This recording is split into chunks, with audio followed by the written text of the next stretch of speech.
èèyàn èmi ń gbérọ́ wá sórí social media mo fẹ́ wẹni tó ń gbérọ́ wá because at the end of the day ibo ló fẹ́ fojú sí tó bá di pé client ẹ gba lẹ́tà kó ń parọ́ fún wọn gangan fúnra rẹ̀ ni gbé 10 million lẹ̀ ká gbé 10 million lẹ̀ tí client ò bá gba paper mo fi gbogbo tí mo bá ní ìgbésí ayé mo fi búra máa fún ní 10 million naira yẹn tí ò bá gba ìwé bọ̀ tó bá gba ìwé máa gba 10 million naira yẹn.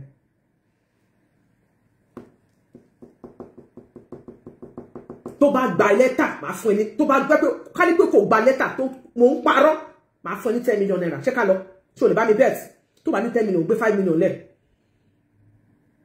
gbé 5 million naira lẹ̀ àbí ká jọ gbé 10 million naira lẹ̀ ká gbé fúnyàn tó wà ní trap.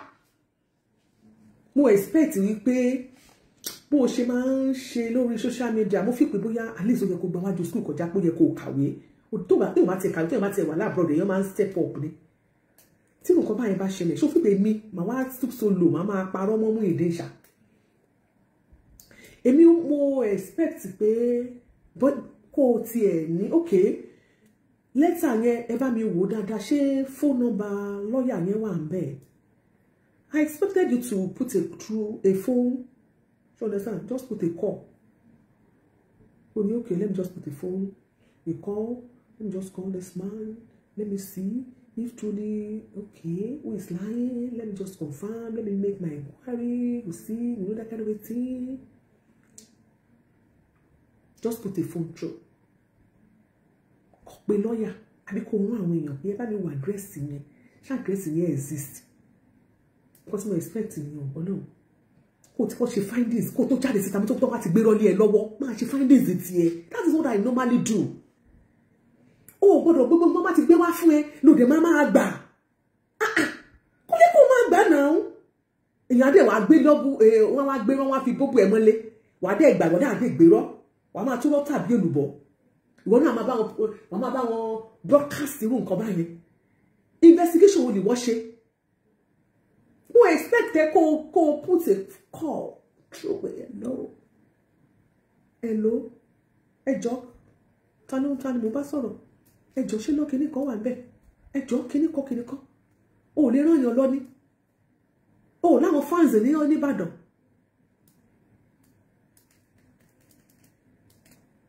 sórí mo ṣe wà gbogbo nǹkan tó sọ ẹ tó ń bá bàtà ọmọ lọ́mọ jẹ́ nítorí nígbà tó fẹ́ fọpa nígbà tó fẹ́ ṣe kó wọ́n bá a kú ẹni wọ́n ti ṣe kíní kan kì wọ́n ṣe jáde sórí mo kí n bá tèèyàn jẹ́ Ọlọ́run níwájú Ọlọ́run àtọ̀nà lẹ́nu ìgbà tí mo bẹ̀rẹ̀ tí mo ṣe tó máa ń jáde tí wàá máa bú mi kò sí information ẹ̀ tí mi ò ní lọ́wọ́ gbogbo bó ṣe gbé nídìí àpè tó ní supreme salon kò sí nǹkan kan gbogbo ìrìn àjò ẹ nígbà tó máa rí bó ṣe bímọ kí ló ṣẹlẹ̀ relationship ẹ kò sí nǹkan tí mi mọ̀ njó gbọ́ rí lẹ́nu mi pé mo wá sí social media mo fẹ́ fi bú ẹ mi ì lè fi bú ẹ mo believe pé past ẹ ni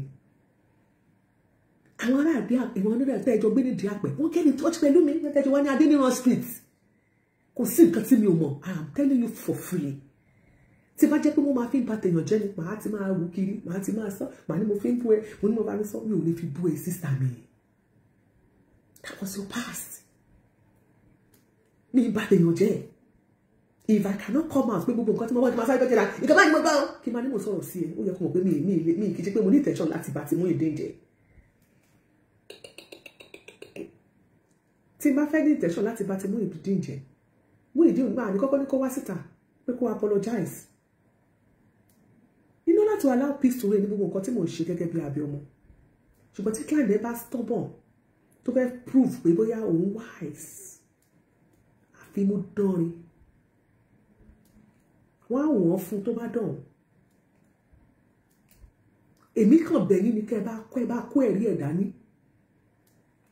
ẹ máa ṣa ẹ̀rí ẹ̀jọ́ èyí náà ó ṣojú mi kòrókòrò wà láìwọ náà lè káwọ́ pẹ̀yìn kó sọ pé ó ṣojú ẹ kó sọ tẹnu ẹ jọ mo fẹ́ sọ kíní kan fún ẹ mo wish kó bá mi ṣe Olúṣọlá kékèsí lè dùn dáadáa you said your client said pé mo parọ́ ni pé òun ò gbàwé kankan wípé ó sọ pé forgery ni ó ní wọ́n impersonate pé wọ́n ṣe forgery fún kìíní ni signature wàbí àti forgery àti impersonation àti kìíní kan àti gbá àtàwọn jọ torí tó lọ́wọ́ ní kí client ẹgbẹ́ lọ sí máìkì kó bá wa sọ mo ní the voice kó sọ wípé lọ́ọ̀yà àpárọ̀ mọ́ òun ni jọ ṣe lè bá mi ṣe yẹn jọ torí Ọlọ́run jọ Olúṣọlá please I beg you jọ bá mi ṣe jẹ́ kí client yẹn kó wá sọ níta gbangba má bá sọ ìwọ má jágbẹnu sọ ìwọ pè sórí ṣó ẹ mo kàn nídìí kó sọ pé òun kọ́ ní wọn fún onílẹ́tà pé wọ́n parọ́ ni kó wá sọ pé lọ́ọ̀yà yẹn fọ́ọ̀jì signature òun ni jọ torí tọ́lọ́ jọ kó lè dùn ní Olúṣọlá please if you can do this to me baby I will love you forever I will continue to love you and I will continue to love you I will love you forever please just do this for me Olúṣọlá bó ti ẹ̀ ṣe pé nǹkan yẹn ọkàn yẹn ni mo máa béèrè Ọlọ́run please just do it jẹ́ kí client yẹn kó kàn wá sọ wípé kó sọ jáde mi ìfẹ́ kó jẹ́ pàtẹnudẹ́nu mi ìfẹ́ wí àtẹnudẹ́nu I really want to and please I want to hear it from the horse's mouth please jọ kí Mike kó gbẹnu sí Mike kó sọ wípé lọ́ọ̀yà yẹn ó fọ́ọ̀jì signature òun ni kó fẹ̀sùn kan lọ́ọ̀yà jọ torí Ọlọ́run Olúṣọlá if you can do this màá mọ̀ pé no really orí òtítọ́ ló wà tó bá lè ṣe kí client yẹn sọ̀rọ̀ kó ní lọ́ọ̀yà àpárọ̀ mọ́ òun ni kó wá sọ pé lọ́ọ̀yà fọ́ọ̀jì signature kó wá sọ pé impersonation and forgery and impersonation àbí lẹ́sọ́ kó sọ yẹn kó wá sọ jáde kó sọ bẹ́ẹ̀ pé lọ́ọ̀yà kó fẹ̀sùn yẹn kan lọ́ọ̀yà jọ tó lè ṣe fún mi lọ́tọ̀ yọ̀ tó bá lè ṣe Olúṣọlá tó bá lè ṣe inú mi á dùn ara mi á yá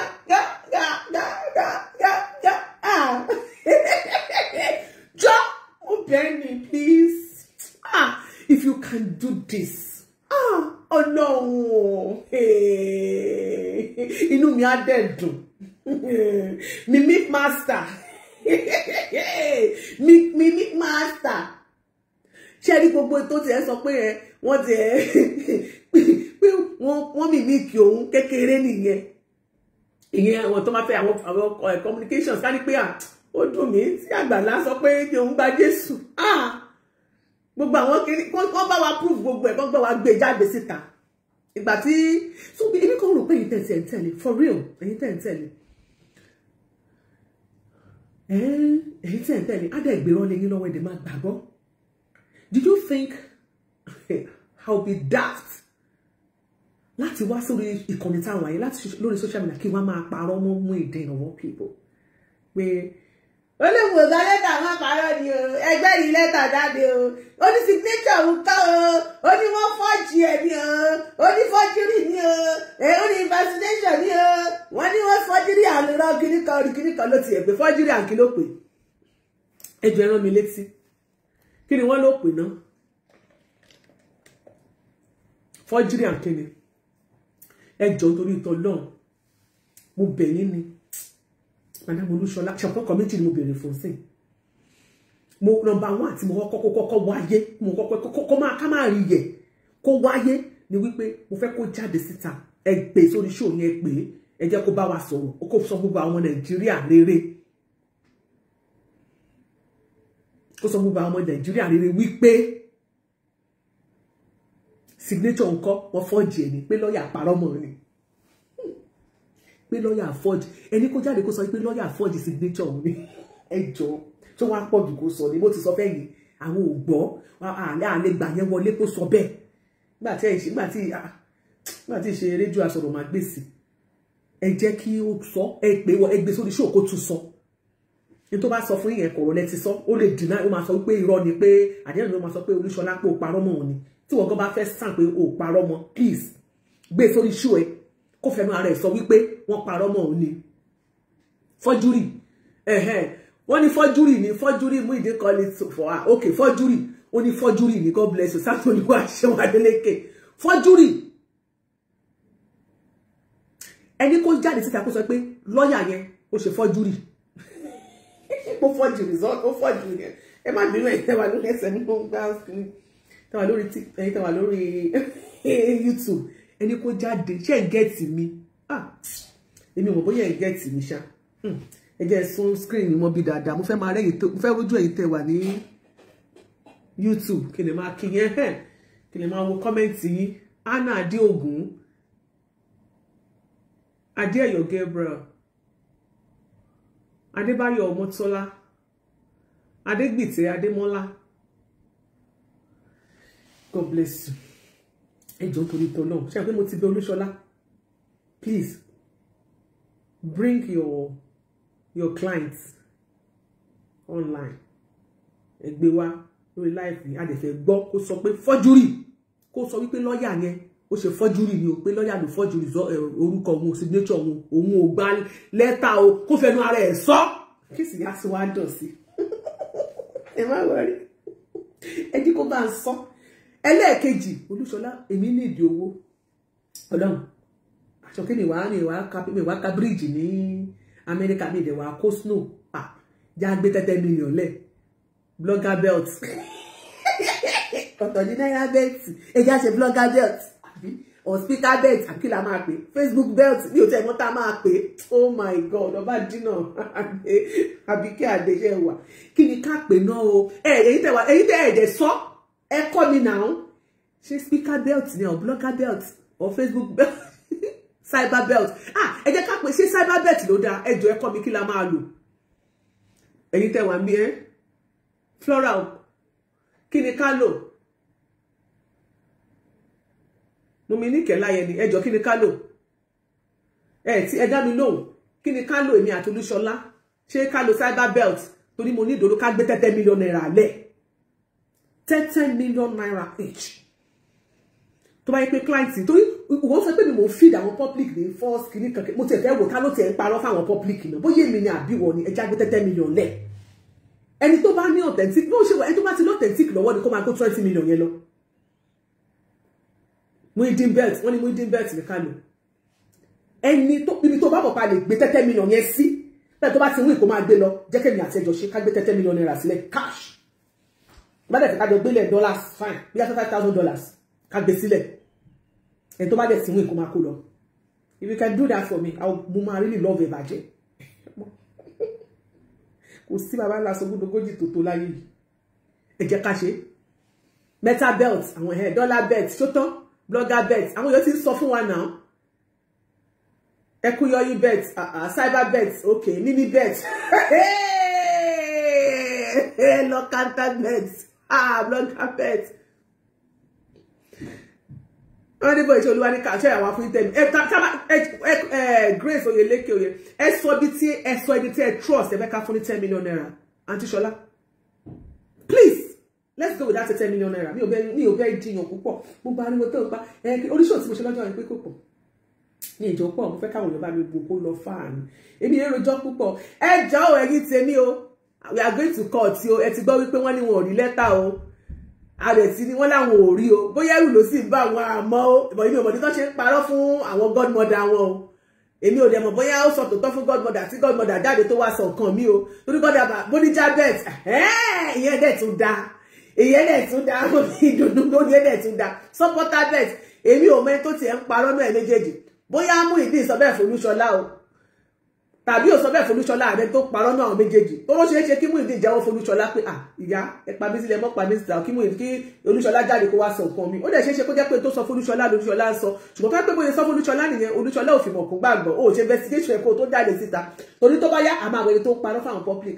Tó bá yá a máa mú àwọn tó ń ṣì àwọn èèyàn lọ́kàn, tó ń ṣì wọ́n lọ́nà, tó ń pa irọ́ fún wọn. Torí àti ẹ̀fẹ́ mo rírọ́ lórí ìkànnì yìí. Wíkú ló lóko ní pàkúté ni. Ìpàdé lọ́jọ́ Wednesday. Hello ma. God bless you ma. Ẹ kúrọ̀lẹ́ ma. Yes ma. Àmín. Àmín. Yes ma. Lórí ètò tá a gbọ́. Bẹ́ẹ̀ni ma. Ìgbà tí Ṣọlá Yusuf kò ṣe program ní àná. Ìgbọ̀ dáadáa. Okay. Ṣé ẹni tá a bá pọ̀ tó gbọ́ àwọn content yẹn? Ẹni pé woman yẹn tó ń dọ́gbọ́n ju ara rẹ̀. Bẹ́ẹ̀ni.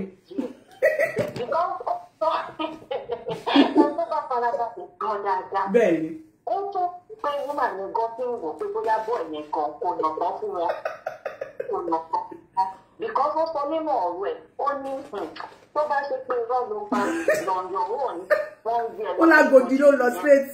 Ó ti ń dọ́gbọ́n ju ara ẹ̀, kò sẹ́ni tó máa gbọ́ nínú nǹkan tí kò sọ yẹn tí ò ní ju orí ara ẹ̀ kúrò. Kò sí gẹ́gẹ́ bí ohun tẹ́ ẹ̀kọ́ lẹ́ẹ̀kan ẹnu ìwọ nìkan ni ó kù. Tó bá ṣe pé tó ní ọpọlọ tó ní ọgbọ́n ni ó yẹ kó jókòó báyìí kí lóun fẹ́ gbà nínú ọ̀rọ̀ yìí. Ṣé mo sáré màá kọ̀ wò pé ta ló ń parọ́? Ẹ má dà wá lọ́pọ̀lọ́. Ó fẹ́ dà wá lórí inú ni. Àwọn òde ní máa sọ̀rọ̀ púpọ̀. Ó gbà tiẹ̀ gangan. Àwọn gan ti níbi tọ́wọ́ ọ́fíìsì. because báwo wá ṣe gba lẹ́tà tí wọ́n tún parọ́ fún ṣé èèyàn máa ń parọ́ fún lọ́jà àyàn ni tó wá sọ fún ìgbà lẹ́tà gbẹ̀dúmà yẹn kan ti sọ nínú ọ̀rọ̀ rẹ̀ pé tí ajé ìbàjẹ́ yẹn bá ṣí mọ́ ẹ lórí Agodi ló ń lọ. ṣé ẹni bẹ́ẹ̀ yẹn sísè fíìmù ni a ṣì ń wò ó lọ ọlọ́run wà lọ́wọ́. àmì sísè fíìmù èmi náà ọ̀sàbẹ̀ mo bẹ fẹ́ pé ó tu ó ń dé bó ṣe ń tu rẹ̀ ló ń dè mí à kò mọ ibi tó nǹkan fẹ́ wà. nígbà yẹn ti ń tú ara ẹ̀ sílẹ̀ ó ti ń tú ara ẹ̀ ó ti ń dé fún ìdí tí yẹn ò bá mọ̀ ó ti ń dé pẹ̀lú chaati tó ń bà yẹn ṣe ní àná pẹ̀lú nǹkan tó ṣe ní àná téèyàn bá fi òye gbé ìkan tí wọ́n wà ní sọ ta ló fẹ́ gbé pèsè orí ta ló fẹ́ gbé ìkan tó kò sí o. ẹ wò ó sísè kí mo ní àwa jókòó àkọsílẹ̀ àbí àwa ń wòran ẹ ṣe mà ẹ ṣe àmà múra nílẹ̀ Wednesday wọ́n ti lá kò sí wàhálà ẹ ṣe mà God bless you ma.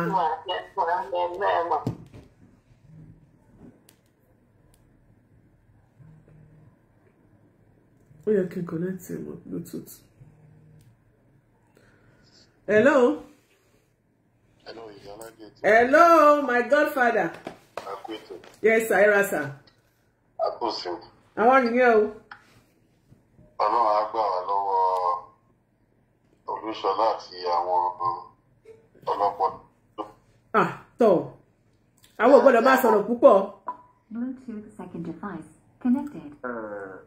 Ọ̀rọ̀ Olúṣọlá òun gan mọ̀ pé mọ̀ bá Olúṣọlá ń jẹ́ mọ̀ pé ògùn Olúṣọlá lórí sáìbà ọ̀pẹ wọn. Ó ti tán òun gan mọ̀ tó bá rí tí o mú ìdílé ìdí abẹ níhùn láti máa fòmù ààrẹ.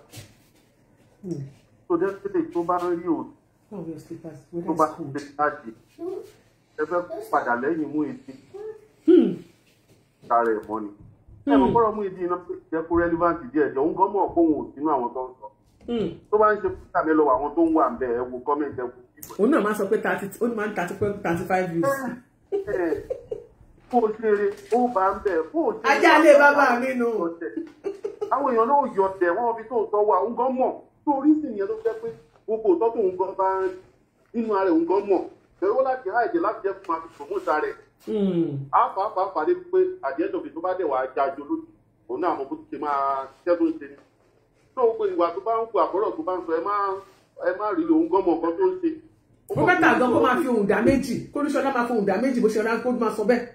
Mo lè fohùn dá méjì pọ̀ náà ọlọ́mọ̀gbọ́n tó ń bá fohùn dá méjì àwọn tó jẹ́ fáǹtẹ̀ náà mọ̀ pé ẹni fohùn dá méjì ẹ̀dá ẹjọ́ yẹ pé èèyàn táàfì ló ń wò tẹ́lẹ̀ kó tó wá lọ fohùn dá méjì á fohùn àpọ̀ àtàwọn ọmọ ẹ̀ lórí sáíbà tó kọ́ tó fẹ́ sọ yẹn náà láyé fẹ́ gbọ́ pé irọ́ olùsù fẹ́ pa ọ̀dà sáà tó fẹ́ràn bá ti wà bá jẹ́ pé tó bá ti ní integrity bàbá ńlá púpẹ̀mù pé bá ti ní bàbá ńlá púpẹ̀mù ìjọba rẹ lómi tó bá ti ń ṣe nǹkan tó dẹ̀ máa mú ní view ó ti máa fi mọ́ follower nìyẹn ìgbọ́n tó bá ṣe presentation ẹ̀sìn tó wọ́n ní the starting level tó ti sọ́bà pé gbogbo nǹkan tó bọ́ yìí sọ yìí ó dà pé ẹ̀sẹ̀ ìrọ̀ ni ó dẹ̀ kọ́ máa wọ́n náà ṣiṣẹ́ pọ̀ ó dẹ̀ kọ́ àwọn nǹkan kan tó rí pé àfihàn lẹ́ni ìgbà rẹ̀ nípa á jẹ́ kó afford the top of respect from me pé àfihàn máa jẹ́ ro tó dẹ̀ pa pé tó ibi tí mo bá ẹ dé àti pẹ̀lú ọlọ́run tó ọlọ́run á pọ̀ máa àmì ọ. àárí gbogbo sọ̀rọ̀ máa. Kò sí wàhálà ọlọ́run á ṣàánú fún wa. Ilé wa ṣàánú fún mi. Yes sir, God bless you sir. Ẹ jẹ́ ká máa wo ẹni tó ń parọ́. A fẹ́ wo ẹni tó ń parọ́ ń sìn. Àwọn ò ní sọ̀rọ̀ púpọ̀. Wọ́n ti kú ti sọ wípé oh yeah, go and charge my phone for me.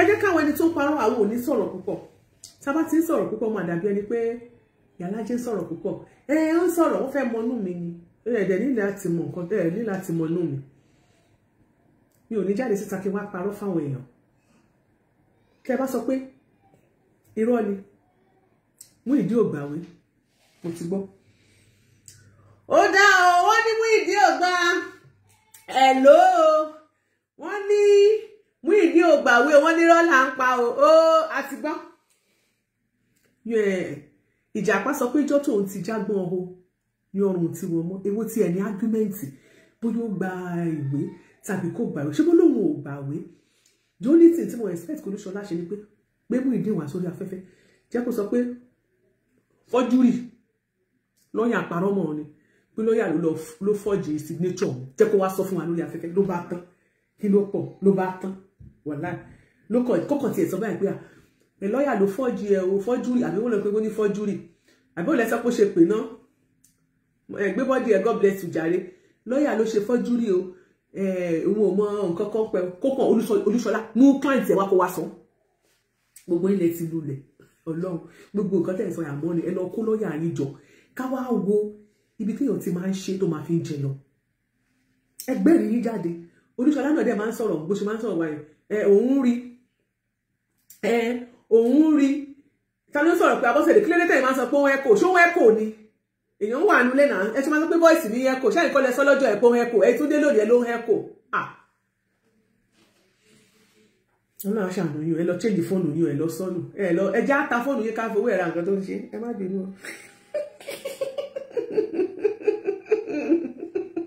kí ni irú mú ìdí yẹn máa gbérọ léyìn lọ́wọ́ kí náà dẹ̀ máa tó tàbí èlùbọ́ ẹ̀dẹ̀ ń gbà á ó sọ fún yín pé fọ́júrì ẹ̀yin náà dẹ̀ sọ pé ẹ gbà wọlé ó sọ mímíìkì ẹ̀ ń gbà wọlé láì ṣe pé ẹ̀yin gúrùpù tẹ̀ ń gbà láì ṣe pé gúrùpù yín ẹ ti ní dementia láì ṣe pé nǹkan kan wà tó ṣe gúrùpù yín ẹ lọ wá nǹkan yìí gbogbo yín tápátá ń tẹ̀lé yẹn ó yẹ kán lọ ṣe tẹ́ẹ̀sì fún yín nǹkan kan wà níbì kan ó rọ́ǹgì níbì kan something is wrong somewhere nǹkan kan ṣà ń ṣe yín ṣá tó bá mú kẹ ẹ máa gbá owó ìdè yẹn gbọ́ something is wrong somewhere Ọlọ́run gbogbo ẹ̀ signature gbogbo ẹ̀ mímíkì ẹ̀ ló sà bàbá wa wù jẹ sá ẹ ṣeun jàre Adétọ́lá àwọn tó fẹ́ máa convince wa bó ṣe máa ń ṣe nìyẹn tó bá ti dá máa ní ìfẹ́kọ̀ọ́ yìí. Okay Abọ́sẹ̀dé àwọn ni I never said that ẹ wo nǹkan tẹ́ ẹ kọ́ náà ẹ sọ pé ìfẹ́kọ̀ọ́ yìí ìwé àkọlù mi lẹ́fẹ́ type tó change síbẹ̀ ẹ ra sà bóò ni ẹ máa kọ ọjọ́ mẹ́ta. Wọ́n ní fọ́júrì ni o wọ́n ní fọ́júrì wọ́n fọ́júrì. They are very stupid. They just the way the guy said one mimic voice. Now they want to forge letter. Ó wà ní bèbè ẹ̀ ó dẹ̀ máa kó ọ̀pọ̀lọpọ̀ àwọn tó tẹ̀lé náà dẹ̀ lọ. Because máa yẹn kẹ́rí one thing mo sọ̀rọ̀ lórí program mo ní ìwà tí sílẹ̀ ní ìrẹsì. Abọ́sẹ̀dé mo sì gbọ́ mà God bless you ma. Àpàlà Gabriel dákẹ́ ṣùgbọ́n iṣẹ́ tọ́lọ̀ fi ràn òun ṣe lọ́ọ́ dẹ̀ ń gbàdúrà. Àwọn ọ̀pọ̀lọpọ̀ èèyàn dẹ̀ tún gbàdúrà. Ẹ wá sí ìrírí pé àwọn àdúrà níbi kan tó máa jà sí. Wọ́n gbọ́ ọmọdé ṣépè ìrókò ó ń bojú ẹ̀yìn. Kíákíá olúwẹ̀lé ń pa. Láíláí. Olúṣọlá Yusuf ó jókòó sínú kọ́nà àná yàrá. Inú kúbíkù yàrá ẹ̀. Ó ń sọ̀rọ̀ nípa èèyàn tí pé ó ń gbé nínú chances yóò tẹ̀ mọ́ bó ṣe fẹ́ rí lọ́la tó mo fẹ́ rí lọ́dún. Now the thing is ìbùkún àti ìbùkún ti ṣe the right thing. Ìbùkún ti wọ́n pé òkè kíní kan máa jà sí máa jà síta. Nìkan ló jà sí wọlá. Before you destroy me let me clear my sin where I make no point. Mi blame mama mama lọ. Bàbá mi sọ pé ó sọ àkóníkàlùkù fún gàrí ẹ̀. Màá lè rọ́pò gidi á lè mú kan pẹ̀lú láìpẹ́. That is it, and she has done the right thing. She has done the right thing. So that tọ́ba tí o kí ni bá ṣe tán ọmọ ẹ náà lè wẹ̀rẹ̀ ẹ̀ mọ́. Of course. Àwọn èèyàn ní fojú wo. Wọ́n ní máa fojú burúkú wà á lè rìn á lè máa yan kọ́ ikọ̀ ní sọ̀fàyẹ́sì. A lè yan panda orúkọ á lè rìn á lè wéyàn lórí alálùbáríkà tó máa sọ̀kọ̀ àlùbáríkà fún àlè jáde. Bọ́sẹ̀rí eléyìí tó ń sọ̀rọ̀ ẹ̀ lórí màmá yẹn lánàá ó dà gbogbo wíìgì náà ti bá fún àwọn torí ẹ̀ kí ló mú wọn. Kí ni problem rẹ̀? But the thing is this wọ́n bá ní rọ́ọ̀lẹ̀ ń pa yàrá sí. Mi ò máa jiyàn. Ṣé mo pé èèyàn tó bá ní pé kí èèyàn tó ṣe 50 ebè tó jáde fáwọn ọ̀pọ̀ 100. Tó lóun ṣe 1000. Tó bá ti jẹ 50 òótọ́ tán á máa jẹ ètò ṣẹ́kù tó jẹrọ. Kan ní so irọ́ náà ló máa jẹ wọ́n fọ́júrì náà ni. Gbogbo tí wọ́n wọ́n fọ́júrì wọ́n máa gbọ̀rọ̀ ẹ̀ gbọ́ gbogbo ló fọ́júrì. Wọ́n fọ́júrì gidi ojú wọn fọ́ gan àti inú àti ìta. Wọ́n á fọ́júrì kan àfi dàgbòdì ní ìgbẹ́kan múra. Kò sí wàhálà ìyá mi ẹ máa bí sòwò lọ́wọ́ àrùn wà lọ́wọ́. God bless you ẹ ṣé gan. ṣé wọ́n àti ẹni láti máa bá wọn jiyàn yàrá jẹ́ wọ́n ní rálẹ̀ pa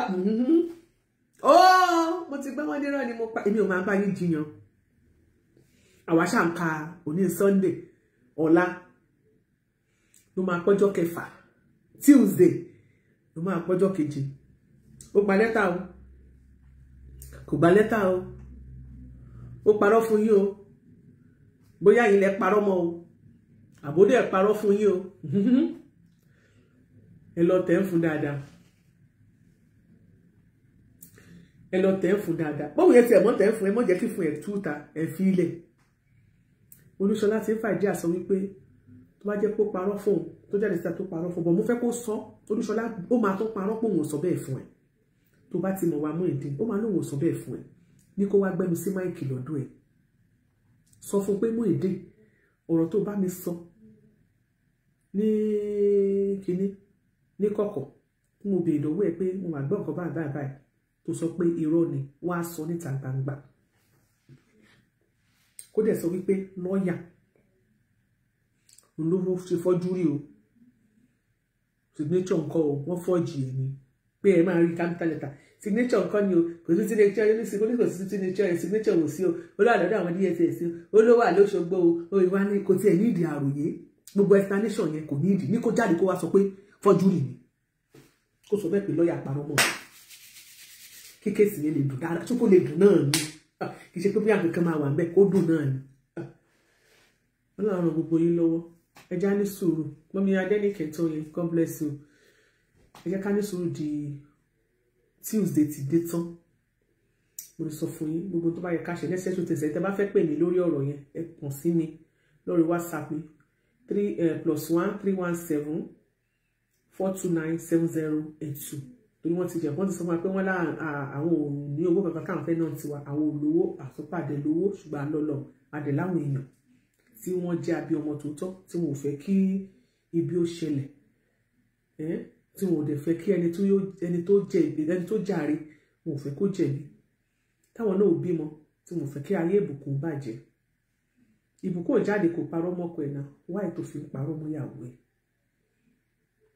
òrówó wáyé pé wọn ló bá bí ìbùkún kẹ́nìkan ọkọ̀ọ̀kọ̀ ẹ̀ wá jáde kó wá pàdé adúrú yẹn mọ́ gẹ́gẹ́ bí abí ọmọ inú àdùn àfọwọ́ra lórí ìwà inú àmà dùn àbí ò ní fẹ́ lórúkọ ọmọ ẹ̀ tó ṣe máa clean image ẹ̀ tó ní jẹ́ kí image ẹ̀ dent ò ní sáré àbí